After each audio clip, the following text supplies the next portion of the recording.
You're going to love this interview. Just got done editing it. I'm glad I got it live for you. I'll be in the comments for the next 30 minutes hanging out, answering any questions you have. In fact, leave a comment below about data points or what you think is going to happen to the company, and I will respond to every comment. Additionally, if you're just loving the content, click the thumbs up and I will go and check out your profile as well and give your videos some love as well. In the meantime, enjoy the interview. Hello, everyone. My guest today is Katica Roy. She's a gender economist and CEO of Pipeline, an award-winning SaaS company that leverages artificial intelligence to improve financial performance through gender equity. Pipeline launched the first gender equity app on Salesforce's App Exchange. She's a thought leader in the first half of 2019, and her articles have generated over 600 million impressions. Okay, Katica, you ready to take us to the top? I am. All right. So this is an interesting space. I guess the hardest thing you must have to deal with is actually attribution around equality. What is the potential upside if you fight really hard to make sure you get equality? Is that right? That's right. So how do you quantify that? Yeah. So we quantify it because we actually did research across 4,000 companies in 29 countries. And what we found was that for every 10% increase in gender equity in companies, there's a 1 to 2% increase in revenue. Interesting. Okay. So when did you get into this? What year did you start writing code? Well, I started writing code in 2002, but I launched Pipeline in 2017.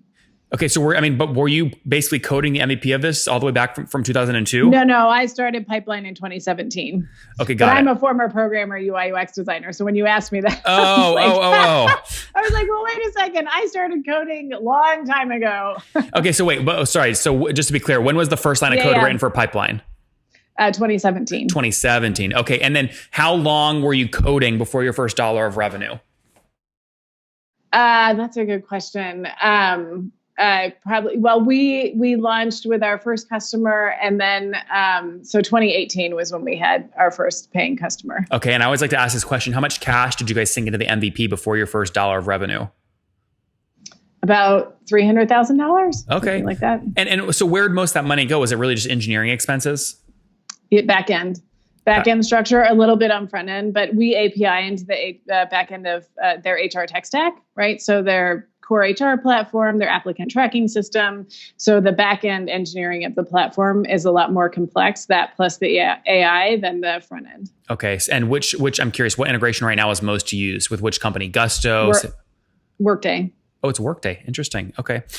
We work mostly with enterprise companies. That's why. Yeah. Okay. So tell me more about that, right? So give me a general sense of your pricing. Is it pure SaaS? Yeah. So we charge $60. Well, yeah, mostly. We charge $60 per employee per year, billed annually. Yep. So however many employees you sign. Now that includes, so from a financial statement perspective, that also includes implementation and customer success. So the majority of it from a financial perspective is SaaS, but not 100%. Fair enough. But we don't charge separate fees for that. I'm sure you have serious power laws through your customer base, some really big ones, some really small ones. But because of time, I'm going to force you into a sweet spot. What would you say the average enterprise brand pays you per year to use your technology?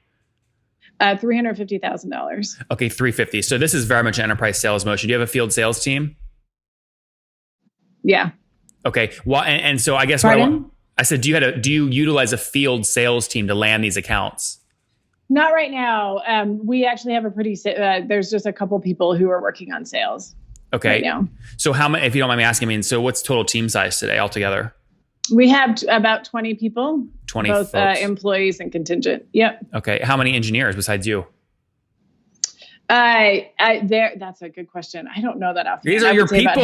You should know. These are my people. I know, but it moves a lot. But we have I'd say about half the team are engineers. And then how many are actually kind of quota carrying sales reps, would you say? 2.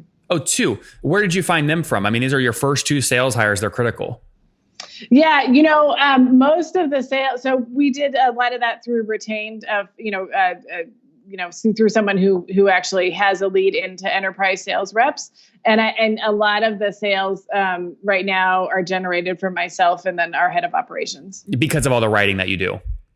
Well, that's right. Exactly. Yeah. So let's talk about that. Right. So your first couple, let's say your first 5 customers, right? How'd they find you? How'd you get them onboarded? Mostly from my speaking or from my writing. Okay. Well, you're making it sound too easy. Back into that, right? How did you get on stages?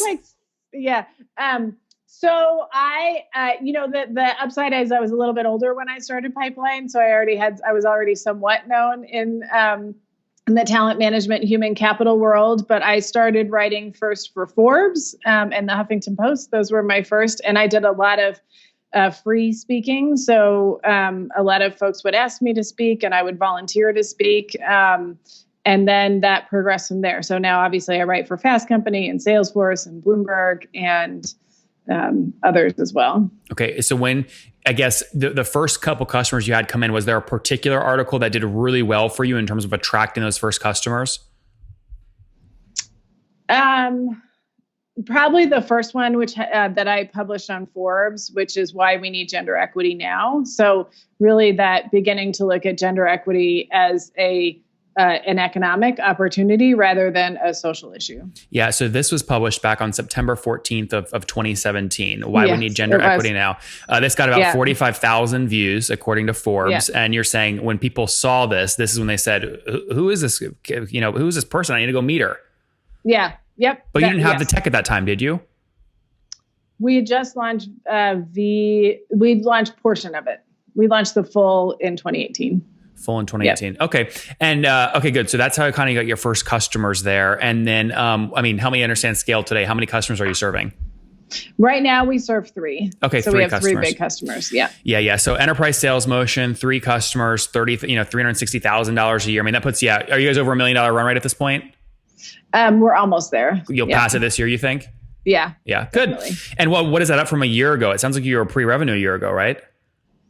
We had our first revenue last year. So we grew 6x, almost 6x year over year. It's a little unfair because obviously it's easy to multiply small numbers, but you might as well say it while you can. And you work really, really hard for those big deals. Yeah. I mean, enterprise deals as a startup are really, really hard. Yeah. So you were doing about $15,000 a month exactly a year ago, now doing about $90,000 a month. Yeah, it's close to that. Yeah, that's good. Okay, and these 2 sales reps. These are obviously long sales cycles. How do you set up your sales process, considering there's 3 customers but 2 sales reps? What do you mean? Like, what's the structure of it? Yeah, like in other words, you onboard these sales reps and you have to give them things like a quota target, right, and a commission structure and all that. I mean, how do you structure that? I mean, they really have to only close 2 or 3 deals a year to make it worth it, right?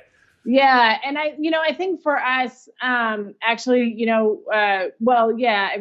good question. We don't release a lot of what our comp plans would be externally though. I mean, just to answer that question. But just to be clear, my question is more like you don't have a ton of customers. So those 2 sales reps haven't closed a ton of deals. The max they could have closed is 3. So I'm just trying to understand what you have to put a stake in the ground and you make a sales hire, right? Because they have to kind of know what they think they could earn at full on target earnings if they hit their quota. I'm just trying to understand the general structure. Are you feeding them the leads? Are they hunting for their own leads? Is it 3 deals a year, 2? Yeah, we feed them leads. Okay. And do you help them? Because go ahead. And what's your thesis? I mean, do you expect them on full ramp to be closing 200,000-300,000 annual deals a year, or 4 or 10? Yeah, 2 to 3. 2 to 3. Yeah, you wouldn't close. I mean, it's just too big to try and close that many in a year. Yeah. And it's too early to talk about kind of churn and expansion revenue.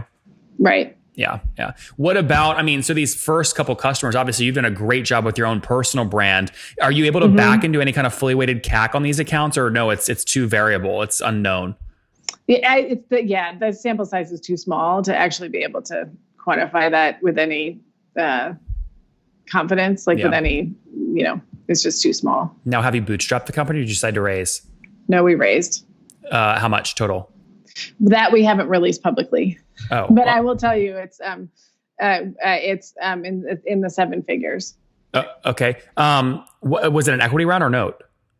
Equity. Okay. Well, we can look that up, right? That obviously gets filed with the SEC. Some, I don't think all of it does. Yes, it does. If it's equity, it has to be. But I think, equity, it does. But we did an equity and a note. But the way that we structured the note, there's a cap on it. And anyway, we didn't raise up to that cap. But anyway. Okay, I just want to get a general idea. We don't have to be specific, but generally speaking, it sounds like you raised, call it, something less than $2 million. Right. Yeah. Okay, good. And was that recent, or are you planning on raising again here soon? We're raising now. Okay. And why is now the right time to raise? because we have enough traction in terms of enterprise customers and deal size to make that make sense, right? Yep. So we raised our first round pre-revenue, and now we're revenue, so it makes sense for us to raise our next round. And how do you think about how much to raise now? What do you want to target? We'd like to raise 2 to 3 times what we raised in our first raise. Okay, so was that like $4 to $6 million, something like that? Something like that. Okay, and where would you? I mean, obviously, it's going to hit you in terms of dilution, right? So you have to be careful about how much you raise. Why do you need that much money? Why do we? So, we are actually working on. We'd like to build out the sales team. That's the number one thing that we'd like to do, and then continue to work on marketing. Right. So my brand is very strong, and we'd like to continue to build the Pipeline brand as a sort of product marketing coming up underneath that. Mm-hmm.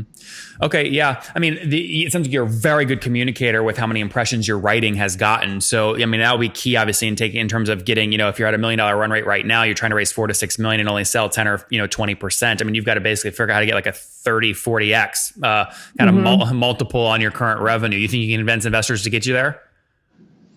Yeah, I think we'll see. I think we have a pretty good sales pipeline, and we got some good metrics. So yeah. Very good. All right.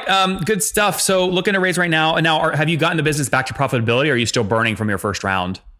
Oh, we're still burning. Okay. And how do you think about, everyone has a different threshold in terms of what they're comfortable in terms of sleeping with at night relative, their burn relative to their revenue. Are you cool burning $100,000 a month, or is that too much?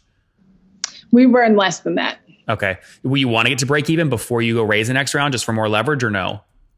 No. Okay. So you're cool burning and still going into the next raise with burn. Yes. Yeah. Interesting. Very cool. Who do you compete most directly with, would you say? Internal analytics teams. That's such a diplomatic answer. Well, because it's actually true, because there are a number of point solutions in the diversity and inclusion tech space. But when you really look at what Pipeline does, which is across all the 5 key talent decisions that you make, we mostly, actually, it's true, we actually mostly compete internally. That is to say, to help them understand the difference between look back analytics and a look forward recommendations engine that's actually informing the decisions that they make. Okay, Katica, let's wrap up here with the famous 5. Number 1, what's your favorite business book? Oh, that's a good question. Probably Blue Ocean. Number 2, is there a CEO you're following or studying right now? That's a good question. There's a few, like Indra Nooyi. She's no longer a CEO, but she was for a long time. Mary Pepsi? Barra is another one. Yeah, Pepsi. Mary Barra at GM, because she's one of only 2 female CEOs in the Fortune 500 that also has a majority female board. So she's one that I'm following as well. Number 3, what's your favorite online tool for building a company? Slack. Number 4, how many hours of sleep do you get every night? 5 hours. And that's not a lot. That's not healthy.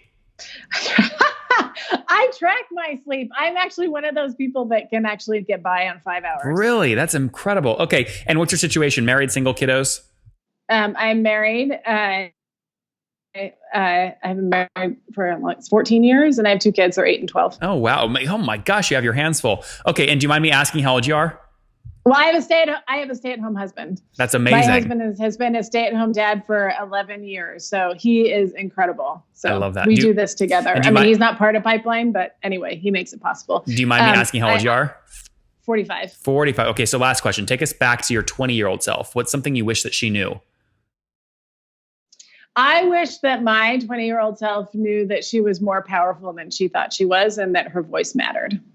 Guys, there you have it. PipelineEquity, making gender equity possible. Launched just about, call it 12, 18 months ago, doing about $15,000 a month a year ago, now up to about $80,000 a month, about to break that $1 million kind of run rate threshold. They've raised, call it less than $2 million to date, but hoping to go out and do a raise here shortly between $4 and $6 million to continue to drive growth, really to hire more salespeople and spend and do some marketing tests. Currently burning, call it less than $100,000 per month. Team size 20 folks, 10 engineers, 2 quota carrying sales reps as Katica looks to scale. Katica, thank you for taking us to the top. Thank you.